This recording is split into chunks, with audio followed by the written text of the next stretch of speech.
আরে সামনে দিকে আসবে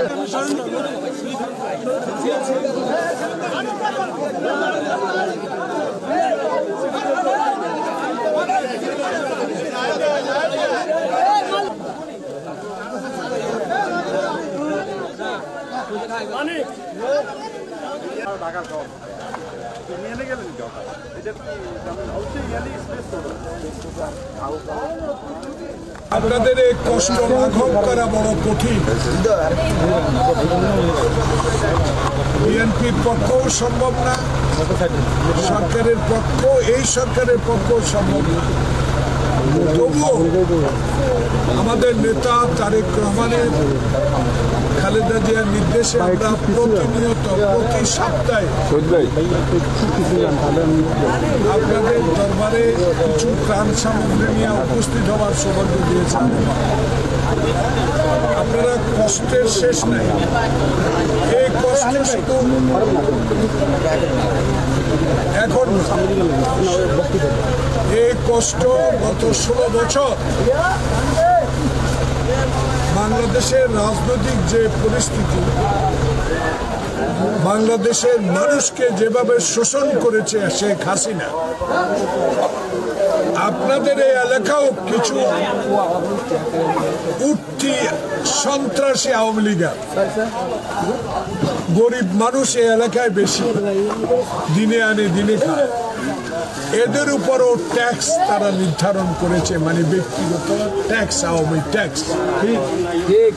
এদের বিরুদ্ধে ছাত্র জনতার লড়াই, বিএনপির লড়াই, 16 বছরের অত্যাচার অবিচার আমার নেতারা যারা এইখানে আছে, এই এলাকায়, এই লালপুরে, আপনারা নিশ্চয় খবর আছেন, আমার নেতারা কথা বলতে পারে নাই, মামলা হামলা দিয়ে তাদেরকে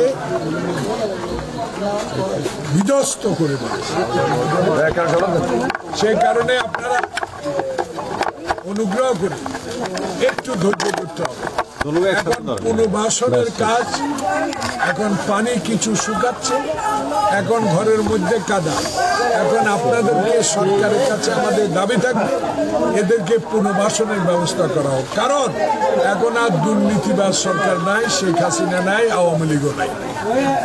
তাই আমরা সরকারের কাছে আবেদন জানাবো, দেশে যে বিরাজমান রাজনৈতিক পরিস্থিতি, এই পরিস্থিতির আলোকে জঞ্জাট, আওয়ামী দুঃশাসনের দুর্নীতিবাজ লোকদেরকে, দুর্নীতিগ্রস্ত সরকারি কর্মচারীরা যারা শেখ হাসিনাকে সহযোগিতা করেছে, গণতন্ত্র হত্যা করেছে, সংবিধান নষ্ট করেছে, সাংবিধানিক প্রতিষ্ঠানগুলো নষ্ট করছে, তাদের বিরুদ্ধে অনতিবিলম্বে ব্যবস্থা গ্রহণ করে এই সরকার যেন একটি সুষ্ঠু নির্বাচনের ব্যবস্থা করে।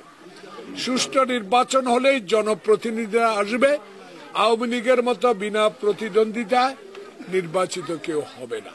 সেই কারণে আমাদের নেতা তারেক রহমান বলেছে, এক মাথা এক ভোট, আমার ভোট আমি দিব, এবং স্বচ্ছন্দে নির্ভয়ে ভোট কেন্দ্রে গিয়ে আমরা যারা ভোট দিতে পারবো, সেই ভোটেই তারেক রহমান প্রধানমন্ত্রী হতে চায়।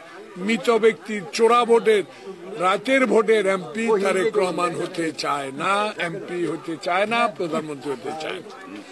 তাই আপনাদের কাছে আমার আবেদন থাকবে, আপনারা আমাকে 5 বার এমপি করেছেন, আমি যতটুকু পেরেছি আপনাদের সহযোগিতা করেছি, এখনো ছুটে আসছি।